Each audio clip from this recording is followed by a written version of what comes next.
A U.S. soldier is seeking political asylum in Germany after deserting an American military base. If extradited to his home country, he could face life in prison or even the death penalty. RT's Katerina Grachova met the veteran at the center of the scandal.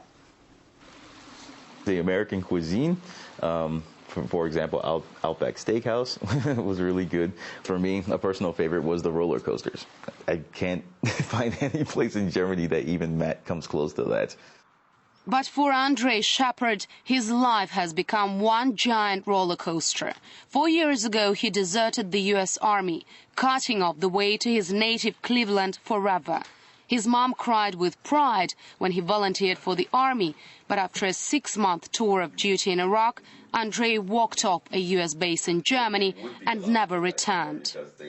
Anything that anyone could possibly imagine in terms of war crimes that were committed throughout world history, the American forces have done this and are continuing to do this on a daily basis.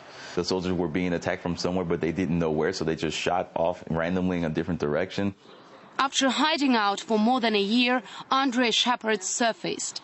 He married a German, secured himself support from a number of human rights organizations, and is now officially seeking asylum.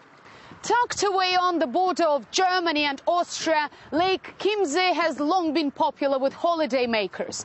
But now the idyllic spot may also go down in history as the home of the first U.S. Iraq War veteran granted political asylum.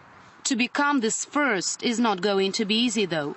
Germany is the main staging post for the U.S. military, with around 60,000 U.S. troops stationed there. Each year, some of those soldiers go AWOL and get picked up by the police.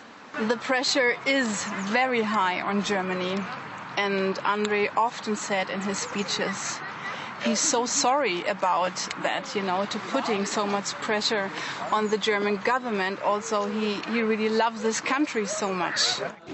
Andrei will argue in court the war in Iraq was a complete fraud. But lawyers say he has little chance of winning this legal war with the U.S.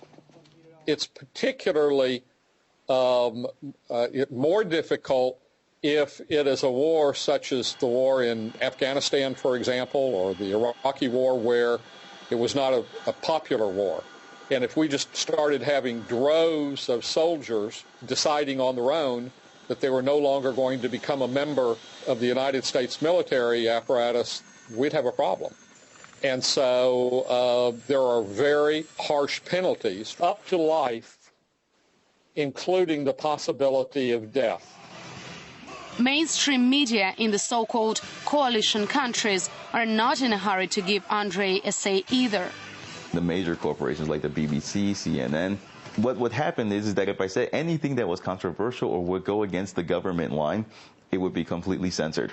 Andrei says he's ready for the battle of his life, claiming there was no justification for the war in Iraq. But he admits he's on a slippery slope. Katerina Grachova, RT, Bernau am Chiemsee, Germany.